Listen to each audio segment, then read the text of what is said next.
सीमा पर असली जंग 12 घंटे में सब बदल गया। सुबह के 4 बजे थे। कुरम की पहाड़ियों में कोहरा गिरा था और फिर अचानक आसमान में एक गर्जना हुई। पाकिस्तान की वायुसेना ने सीमा पर जाकर हमला कर दिया। 12 अफगान मारे गए, 100 से ज़्यादा घायल। लोग सोच भी नहीं पाए थे कि हे एक दिन कैसे इतिहास बदल देगा। कुछ ही घंटे में तालिबान के लड़ाके सीमा पार कर पाकिस्तान में घुस आए। चौकियां गिर गई, टैंक जल उठे और वो कहानी शुरू हुई जो सालों से सुलग रही थी। मैं हूं अंकित गुसाई और आप देख रहे हैं देश और दुनिया। आज हम आपको सुनाएंगे वो पूरी कहानी, गोरिल्ला वार, सीमा की साजिशें, टैंक बनाम तालिबान, सीज फायर और धोखा और वो सब कुछ जो अफगानिस्तान पाकिस्तान सीमा पर आज हकीकत में चल रहा है। सीमा पर असली जंग, इतिहास और दुरंत लाइन का विवाद। ये संघर्ष नया नहीं है, इसकी जड़ें 1947 में जाती है। जब पाकिस्तान बना तो ब्रिटिशों द्वारा खींची गई दुरंत लाइन ने अफगान पाक सीमा तय की, लेकिन अफगानिस्तान ने कभी इसे स्वीकार नहीं किया। फिर आया 1979, सोवियत हमला, मुजाहिदीन, फिर तालिबान का जन्म। पाकिस्तान ने 90 के दशक में तालिबान को पाला। आईएसआई ने ट्रेनिंग दी ताकि पश्चिमी सीमा पर अपना प्रभाव बना सके। 2001 के बाद अमेरिका ने तालिबान को गिराया, लेकिन तालिबान मरे नहीं। वो गुफाओं में लौटे समय का इंतज़ार किया। 2021 में अमेरिकी वापसी के बाद तालिबान फिर सत्ता में आया। तभी से पाकिस्तान और तालिबान के रिश्ते में मुस्कुराहट के पीछे तलवार छिपी रही। ग्राउंड रियलिटी, कुर्रम सेक्टर की लड़ाई।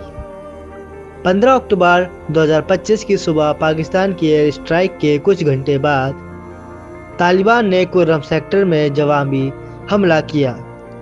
तालिबान के लड़ाके पुराने हथियारों से लैस थे, लेकिन रणनीति में माहिर। उन्होंने चौकियों पर धावा बोला, एक पाकिस्तानी टैंक को नष्ट किया और 3 पोस्टों पर कब्जा कर लिया। यही नहीं, 2 टीटीपी कमांडर मौलवी नूर अली और मौलवी फजल, जो पहले अलग थे, अब एक हो गए। उन्होंने खुलेआम कहा, अब लड़ाई रुकने वाली नहीं है।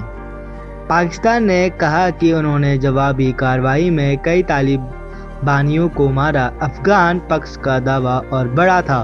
उन्होंने दर्जनों पाकिस्तानी सैनिकों को ढेर करने की बात कही। तालिबान की सबसे बड़ी ताकत है उनकी रणनीति। वो टैंकों और मिसाइलों से नहीं, अम्बुश, आईईडी, स्नाइपर हिट्स और बॉर्डर एस्केप से लड़ते हैं। पाकिस्तान की सेना भारी और आधुनिक है, लेकिन पहाड़ों में उनकी चाल धीमी पड़ जाती है। तालिबान के लड़ाके लोकल भूगोल और पख्तून नेटवर्क का इस्तेमाल करते हैं। वो हमला करते हैं और फिर सीमा पार अफगान ठिकानों में गायब हो जाते हैं। यही कारण है कि पिछले 1 साल में टीटीपी और तालिबान ने 600 प्लस हमले किए हैं बिना किसी नई तकनीक के। सीज फायर और पाकिस्तान का धोखा। जैसे जैसे झड़पें बढ़ी, पाकिस्तान ने अचानक 48 घंटे के सीज फायर की गुहार लगाई। उन्होंने कहा, अब युद्ध विराम होना चाहिए, लेकिन इसी बीच अफगान पक्ष ने दावा किया। पाकिस्तानी सैनिकों को बंदी बनाया गया। कुछ पोस्टों पर तालिबान का कब्जा अब भी है। पाकिस्तान की ओर से दोहरी रणनीति सामने आई। एक तरफ शांति की बात, दूसरी तरफ गुपचुप पोस्ट कब्जाने की कोशिश। तालिबान ने चेतावनी दी, अगर पाकिस्तान ने धोखा दिया तो जवाब और जोरदार होगा। और यही वो पल था जब लगा कि यह संघर्ष थोड़ा रुकेगा नहीं, बल्कि और भड़केगा। तालिबान का जवाब और भविष्य की रणनीति। तालिबान के पास आधुनिक फाइटर जेट या मिसाइलें नहीं है, लेकिन उनके पास एक ग्राउंड अटैक पावर और गुरिल्ला क्षमता। वो हवाई जवाब नहीं दे सकते, लेकिन जमीन पर वो पाकिस्तान को मुश्किल में डाल सकते हैं।